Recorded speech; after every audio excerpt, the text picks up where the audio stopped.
Hello and welcome to the 2 Network Deadline Day special. It's not quite 11 o'clock yet, but you know what? I'm going to kind of call it there. I think that's all the business that we're doing. And I'm absolutely delighted that we've got this one in the bag. Miguel Almirón has signed for Newcastle United for a club record 21 million-ish. On a 5.5-year contract. This is the one Rafa Benitez wanted. Is it going to be enough to secure his future?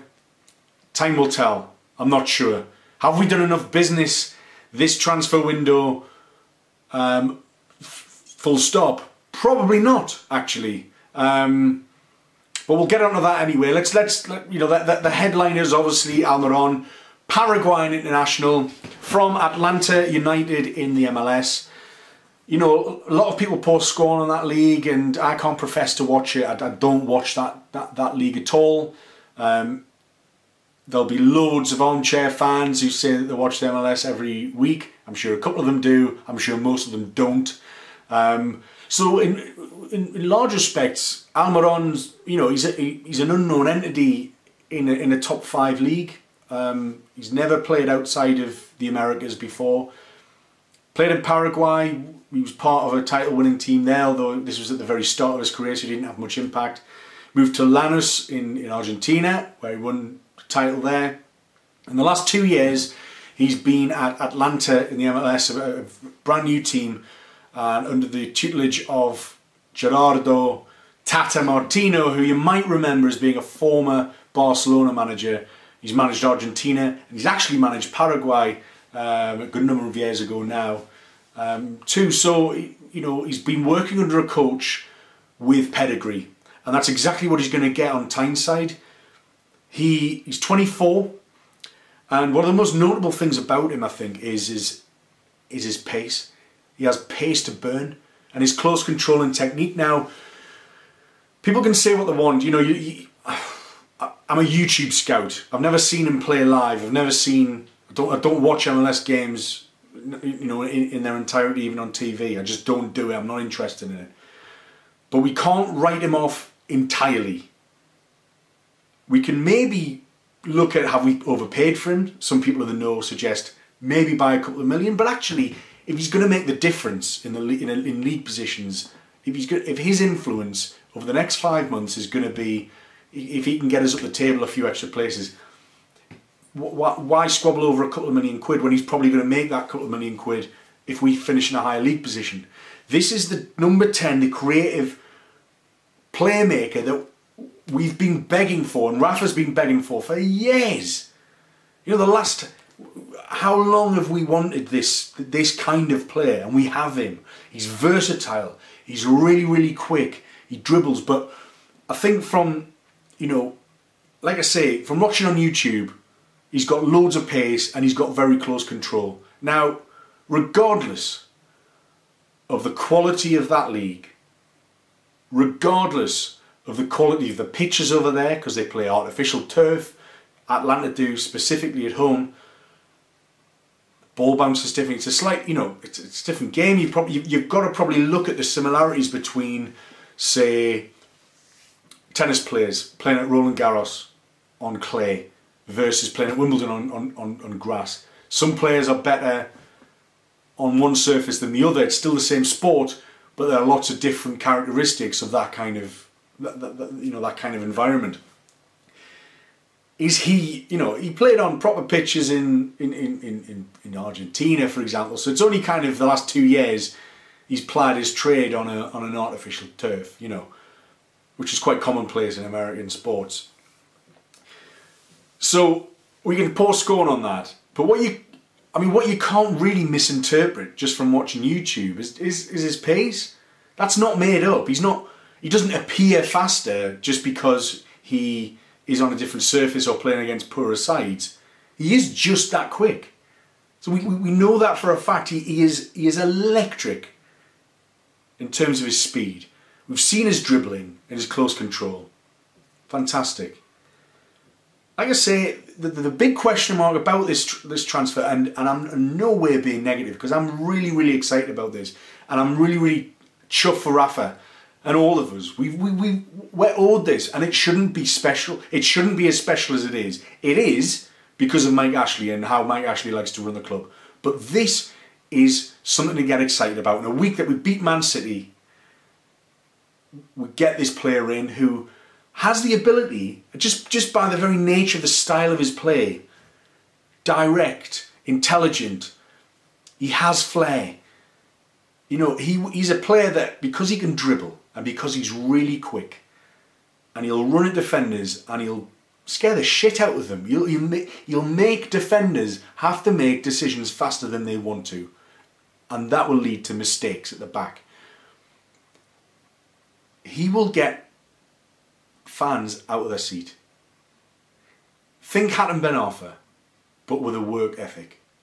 Okay? So Hatem Ben Arfa's that player who has this je ne sais quoi, this X factor that anything can happen. It's unpredictable. He's got the ability to do anything. You don't quite know, you know, like Tino as well. Tino, nobody knew what he was going to do. His teammates didn't even know what he was going to do. You know, and that kind of player. But I think, you know, the reports on Almirón, and you know, I was lucky enough to speak to a journalist, Kristen Hennig, this week for True Faith. And he's based in New York, and he covers MLS, and he's very, very aware of the club, and you know, he's spoken to teammates of Almirón, and he's seen Almirón play countless times. He knows the kind of player. He's also, you know, kind of based from the northeast as well, so he has this unique link, I guess, between where Almirón's coming from and now going to. And you know, I asked him, you know, is he a luxury player? Is this, you know, like a Ben Arfa was very much a luxury player. He wasn't going to give you that tactical intelligence. He wasn't going to give you that work rate. But Almirón is somebody completely different, and he's somebody who, as Kristen described him, industrious. And you know what?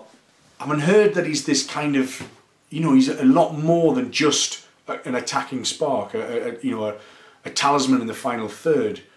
He will run it. He will run the attacks. You know, he was talismanic for Atlanta. And, you know, last year, you know, the American League season is a calendar year. You know, he got 13 goals and 11 assists. You know, he knows where the goal is, and he knows how to set up his players. And yes, even if we discount some of that tally to counter for a higher quality league in the Premier League, different surface, physicality is different. Even when you take some numbers off his potential, he still provides something that we don't have, and he provides more than we have already. So, you know, at the very least, we know he's going to work his bollocks off. He always said Premier League was a dream move, and he got this opportunity.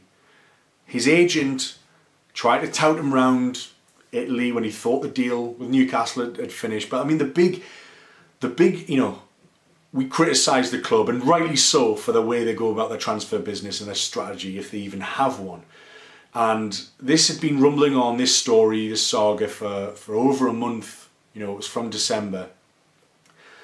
I think Raf had been following him wanted him for maybe a year. I think rumblings came out in summer about interest, but obviously difficult there to do a deal in the middle of their season. So maybe it was always going to be January where it was going to be the best chance of securing his signature.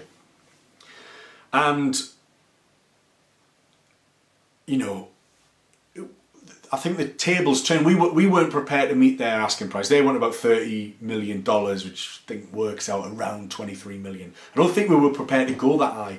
I believe our bid was a kind of stubborn 16 million. Now, the brinksmanship is sort of paid off, because in that time, and what worked in our favour, what I think made this deal happen, was the fact that Atlanta had already prepared for his departure. So they were already putting a deal in place with a guy called Pity Martinez, come from River Plate. And the problem with that is that they, in MLS, that they're allowed 3 designated players, which are foreign players. So they already had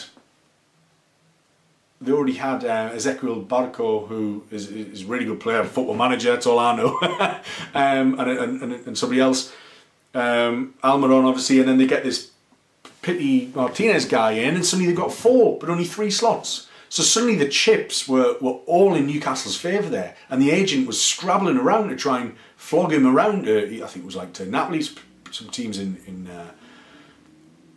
Serie A. And obviously to Newcastle's bid remained pretty much the only concrete bid on the table, even though it was a few million below what they were kind of hoping for. And I think they brought him from Argentina, from Lanús, for about $8 million, which is big business for them in the MLS. And I think he came with a big deal, and he came with a lot of pressure on his shoulders for a new club, paid a lot of money for them. They always wanted to get, maybe double, treble that price back, given how important he's been to the club. And as I said before, the word is talismanic. He's driven Atlanta to win in the MLS Cup. So he's won titles everywhere he's gone. And particularly Atlanta, he was a big part of that. He was the heartbeat of their attacking player. And, when he's got space in front of him, that's when he's most dangerous. When he's running at goal, he's got space in front of him. He can run on if he's not challenged and have a shot from. He's got good long range shots. Wicked left foot, but he can also be intelligent enough to play people in. Hence the, as I said, the 11 assists in the league, which is really significant numbers. Again, regardless of the quality. He's intelligent, and the fact that he's industrious as well. So if you think about a Jose Perez who has some technique and he's creative and he is intelligent, but he works hard. He defends from the front, and he needs to be. And this is why Jose Perez, apart from being one of the best finishers in our squad, like it or lump it, he's in that side because we can only be the defensive unit that we are when everyone defends as a unit. And Jose Perez is one of these players who defends from the front. Rondon can't do that running. He can't, and that's not his game. But he needs the players around him to do that running. Atsu will do that running to an extent, and I think the Atsu role, so if you think the 5-man at the back, 2 midfields in front, where it's been, against Man City, it was Hayden and Longstaff. Hayden we'll get onto in a minute. And then you've kind of got this front 3 with a spearhead of Rondon and Atsu and Perez. But I think it's the Atsu position on that left-hand side. And I think that is where Almirón will fit into this system. And he, like I say, he will mirror this industrious quality of Perez and do the running for Rondon. And I think he's going to be really exciting to watch. And for Newcastle, we aren't an elite club at the minute. We probably could have been at some point. Maybe we'll get there again now, but we're not. And there was rumours that West Ham, Tottenham. I'm not saying West Ham are elite, like that. Slip of the tongue, but the likes of Arsenal and West Ham were Arsenal and Tottenham were interested. West Ham as well as a non-elite club. But again, it was us. I think it was the lure of Rafa Benitez from looking at his interviews after signing. That we wanted him that much, and Rafa would have had a conversation with him and probably just convinced him there on the spot. Because in those teams, he's going to be a bench player. West Ham, he'd probably get in there, but there's a lot. Even at West Ham, there's quite a lot of competition for attacking midfielders. I know. Got a couple of injuries and such, but once if Lanzini's in there, he's not going to oust Lanzini from that attacking midfield central role. It's no chance. But with Newcastle, he has that stage, he has the stadium, the fan base, and he has that platform where he knows he's going to start every game. because he's better than what we have. And I think that's what made his decision. Even though he had 2 years left on his contract, they promised him Atlanta that it was going to be a stepping stone club for him, which has allowed him to move. He's got his dream move to the Premier League. So, as I said, you know, even if he only just works hard for us, that's still better than what we've got. I'm not saying Atsu doesn't work hard, but I believe he'll have more quality than Atsu and more end product. And I think this is the thing. We are so light up top for goals, for creating chances. We have the third worst attack in the league. We've scored, I think we scored 21 goals this season. I think Cardiff have 20 and Huddersfield have 13. I think we're the third worst attack in the league, and then this is where we need, and you know, in this new formation we haven't really seen Muto a lot, and maybe Muto can. We need to see more from Muto to push these players and be a bit more of an option of us. And if Muto's kind of a second striker like Perez and Almirón, maybe he can provide. And suddenly we've got a bit more in the final third, and that's getting a bit more service to Rondon, because we've seen with Rondon, we give him the service, he does the business. He's a cracking signing. There was a lot of talk today about possibly his loan being extended another season. Again, I'm recording this at 10 o'clock. If it's happened, I don't know about it. I've just turned the TV off, so I don't know what else is going on. So if he has signed again and I haven't covered it, apologies, but I'm really, really tired. It's been a long couple of days for me personally. I don't care. So if Rondon has signed, great, but it doesn't look like that's kind of gone through. And that will have to be addressed in the summer, because Rondon is so important. But in terms of his integration, Almirón, he, you know, there's Yedlin who's playing the MLS, who you might be able to relate to. He's got fellow South Americans in Federico Fernandez and Rondon, they could kind of maybe take him under their wing. Obviously he'll speak Spanish with Rafa and the coaching staff as well, although Rafa will be pushing him to speak English and learn English fast, because as we all saw with Chancellor Mbemba, Rafa gets pissed off if people don't learn the language. And do you know what, with Mbemba, after even a couple of years, that's fair enough. Like, how much commitment are you giving to your career and job if you can't even bother to learn the language? So the other possible concern people might have is his slight figure, and the fact that, you know, if the physicality of the Premier League, can he handle it? And this is again why other clubs, like these elite clubs plus West Ham, might have balked at that. It's a risk, but you know, Newcastle can't really compete with these teams anymore unless, you know, there are caveats, and the caveat here is he's unproven in Europe, in the top leagues, and he might be a little slight. However, again, speaking to Kristen Hennig, football writer, he said that, you know, working under Tata Martinez, he's really improved. Again, like as I said before, the defensive side of his game, but also being able to get a bit of a kick and have you get kicked all the time. Fast, skillful players will always get a kick in, because defenders will miss time challenges. They'll always get a kick in, and sometimes maybe defenders will get pissed off with them. It's just taking the piss out of them.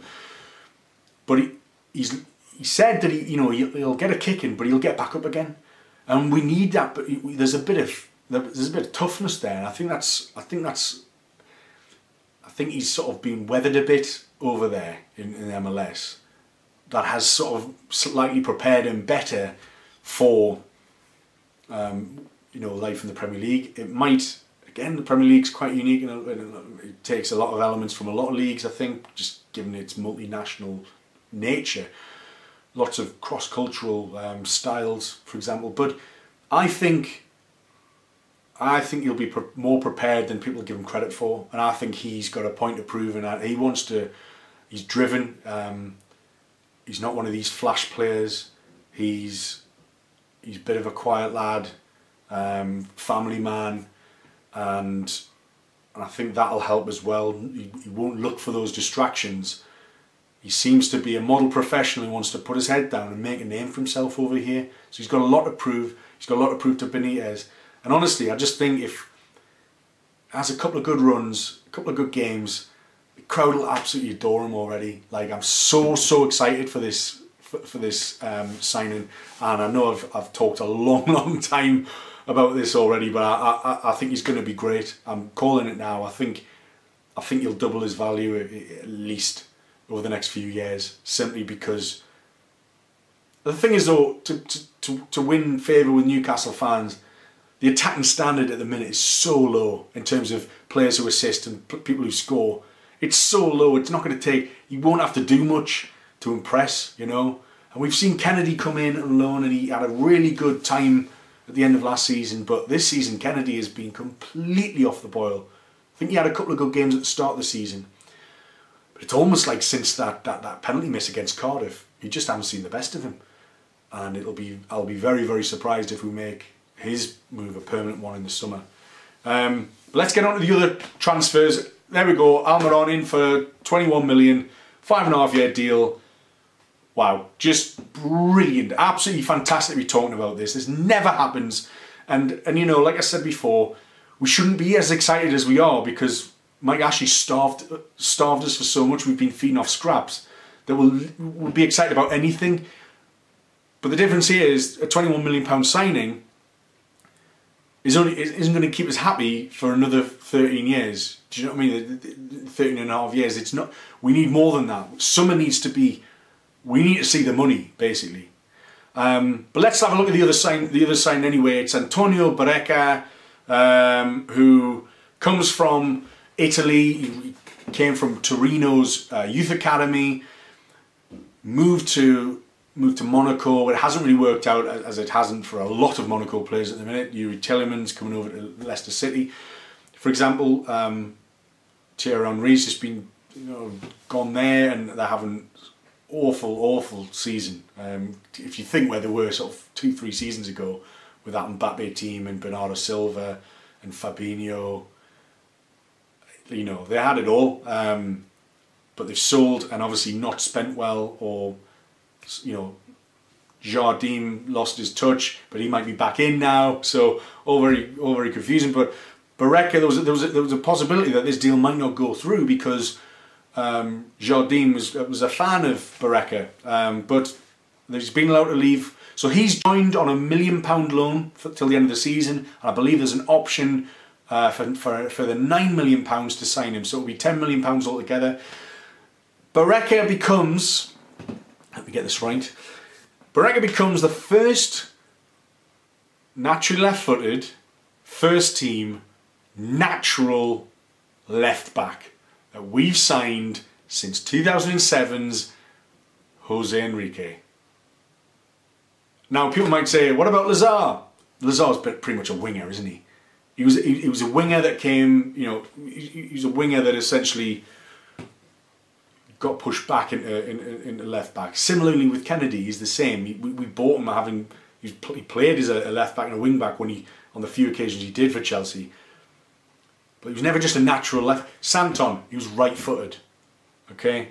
And obviously we had other loans, and I appreciate this is a loan as well, but this is a loan with an option to buy. And if you look at the deals for Dubravka, if you look at the deal for Marino, when there's an option to buy, and there hasn't been for Kennedy and there hasn't been for Rondon, when we loan with an option to buy, Rafa takes it up. So I'm counting this as a permanent signing simply because, you know, unless something spectacularly goes wrong, Rafa's going to take up that £9 million option in the summer. Who knows if he's even going to be here in the summer? That's another story, but let's just say it is. I think that's going to go through, and I think that's going to be permanent. And you know, Barreca comes in as a 23-year-old, and Almirón comes in as a 24-year-old, and you know, they're at the right age where we're going to get the, you know, the best out of them. We're going to get them, you know, their prime, and they're going to have the best years of their careers and the most formative years of their careers under Rafa Benitez, world-class manager, You know, Barreca, you know, talked about, you know, Benitez's track record in Italy, obviously with Inter. So he's a manager that he's admired, and you know, he can mould these players. You know, again, like the Jordan Lukaku deal, which didn't go through because they weren't satisfied with how fit he was with this inflammation of the knee. They tried to bump down the price because they wanted a discount on the fact that the risk was higher, which, to be honest, is fair enough. So yeah, you know, his defensive work can sometimes leave a lot to be desired. But then the same can be said for Yedlin, who gets in every single week. And we still have, I think before this week, we had the sixth, I think it was the joint sixth best defence in the league. So we've got a good defence, and we're only adding to that. And now we've got balance with a proper left-footed wing-back who's going to play.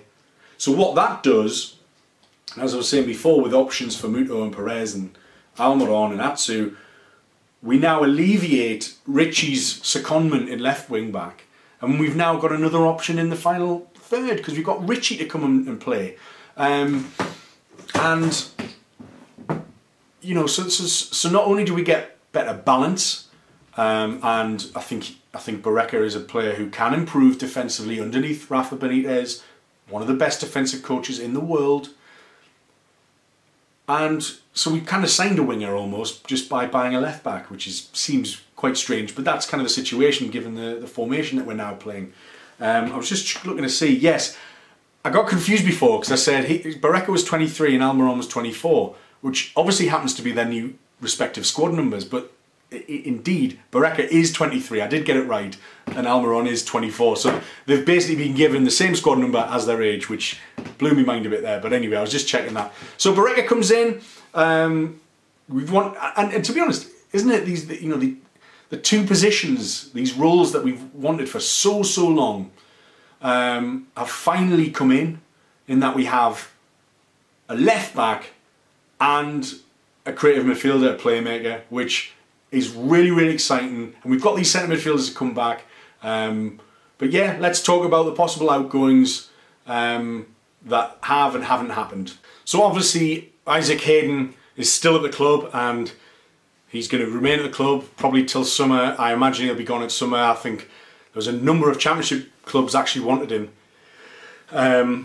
but because of that, not because of that, he is staying because the Andreas Samaras deal from Benfica fell through. I think we were fairly close to a loan deal, but I think Benfica were the ones who pulled the plug on that and wanted to keep him for longer. So that was kind of out of our hands, I guess. But to be honest, I mean, I would have. Samaras is a player I really wanted the last time we were linked with him. I think he would have provided a lot of experience, international experience. I think he'd be better than Hayden in terms of quality. Obviously, if he had arrived, he would have wanted to be here, whereas Hayden remains a want-away player. But the performances of Hayden, is particularly, I'm alluding to sort of Tuesday night, and he's been putting a shift in recently. So I'm not too concerned that we're going to be left short in midfield, because obviously we've got three of our senior centre midfielders out at the minute who are due to come back. So when Shelvey, Key and Diarmi come back into the side, we've got Longstaff as well. You know, Hayden is probably going to be bottom of the pecking order anyway, so we probably we're not going to be relying on him too much anyway. And when he is brought in, he needs to play well. He needs to treat this like a shop window because he wants the move. So, you know, with all that, and you know, that was probably centre midfield was a position that we are quite well stocked in. We haven't been the last month because of obviously the Asian Cup and their injuries, but when they're all fighting fit with a fully fit, strong squad, we are, in terms of like centre backs and centre midfielders, we're compared to other positions, you know, we've got a fair amount of options there. So I'm not as worried about that, although I really would have quite liked to see him come in, to be honest, as I've said, for the reasons I've said before. But Hayden stays, and I think, like, you know, looking at, you know, players going out, so Callum Roberts has gone out on loan to Colchester, you know, Sorensen has gone off to Blackpool, but that was a week or so ago. You've got, I think Sterry's gone out on loan, and there's a possible double going to Sheffield Wednesday. Lazar, who we mentioned earlier, and Rolando Aarons, the forgotten man, they're both going on loan to Sheffield Wednesday. If it goes through, again, if it hasn't gone through, don't shoot me. Can't foresee the future. It is the transfer window hasn't technically shut yet. So yeah, that all makes sense. Obviously, the big loan departure is Jacob Murphy to West Brom, who'll be paying his full wages. That's just a loan deal till the end of the season. He obviously hasn't cut it a bit, and he's going to be limited time. I quite like Murphy. I mean, when he started, he assisted. His last 2 starts were against Everton away, assist for Rondon. Blackburn away, assist for Callum Roberts. So he's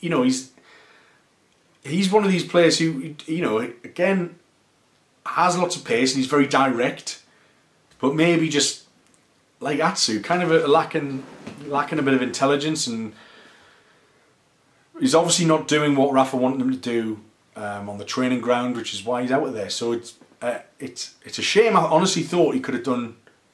He could have grown a bit, and maybe we haven't seen the last of him, and hopefully he has a cracking season. I think West Brom were looking for a replacement for Harvey Barnes, who went back to Leicester, who looks a really good player, by the way. So Murphy will sort of fill that void there with a bit of luck. So hopefully he can do well, and maybe he can play himself back into Rafa Benitez's thinking from the summer onwards, if Rafa still stays. Who knows? So they're the kind of main ins and outs. I don't think there's anything more happening. Like I say, the only other thing was the Rondon deal. There was a potential for a Limbombe from Nantes, the Belgian winger. But to be honest, I mean, I didn't know anything about him. His numbers don't really seem great. Doesn't seem sort of look to kind of be like another Atsu. Very quick, but maybe not much tactical or footballing intelligence there. So yeah, not really bothered about that not going through. There was talk that Hoslu might have left and getting another striker in. You look at Crystal Palace getting Batshuayi in, which is a great signing. But again, Batshuayi, was he a similar kind of player to Rondon? Maybe not. Maybe Batshuayi is more of a sort of off the shoulder finisher, whereas Rafa likes to play with a target man in Rondon. So to find another Rondon, quite difficult. And Hoslu is a target man, but he's he can't hold the ball up anywhere near as well as Rondon. I mean, he just can't hold the ball up. So we're gonna have to muddle through what we got in terms of attacking options till the end of the season. Hopefully, Almirón can provide this spark where we do get goals, and he can be creative as well and put on some goals for other people. But we've got Muto to come back. Muto, Japan got through to the final of the Asian Cup against Qatar, so he could be a cup winner there in the international stage. And Perez obviously can play up front, although with everybody but Rondon, I mean, we have to change the way we play. Maybe we don't change the way we play with Hoslu there, but it's not, the way we play isn't as effective. Basically, put it that way. So we'll see what we can do. I think we're going to need to bring in a striker, whatever happens in summer, in addition to Rondon. If we can get him to stay another year as well, that's going to be important. But that's about it. That's all I can kind of say, really. The big news is Miguel Almirón. But you know what? Let's not praise Mike Ashley too much. This shouldn't be a big deal that we've broken the transfer record after 13.5 years. But and I don't want to make too much of it. And actually, Almirón himself, when asked about it, just said, "Look, I don't worry myself with numbers. That's not the kind of person I am." And great, he's not going to let himself get burdened with how much it is or whatever. He's just going to concentrate on his football, and I, for one, cannot wait to see him play. He's going to be ineligible for Spurs at the weekend because he needs to sort out his work permit, his visa, and I believe that's all formalities. He literally just has to pick that up in person, but he'll miss the registration deadline for that game. Barreca, already being an EU national, will be eligible to play. So Barreca could make his debut. Whether he starts from the start, who knows, or whether he brings him on, I'm not sure. But Almirón definitely won't be playing this weekend. It'll probably be Wolves where he makes his debut. Thanks very much. I've been Adam, and you know what? Bit of a nice deadline day for once. You know, not loads happened. It was more about kind of who was leaving, but you know, obviously Almirón deal, very pleased with. Bienvenido a Newcastle, Miguel. Gracias. I've been Adam of the Toon Network. Please subscribe. Please get the notifications in for any of my new videos as well. Please give us 5-star reviews on iTunes and SoundCloud if you can, and comment below. Let me know what you think of these signings and how you think they're going to fit in, and if you think they're going to be a success. And thanks very much. Cheers, bye, bye.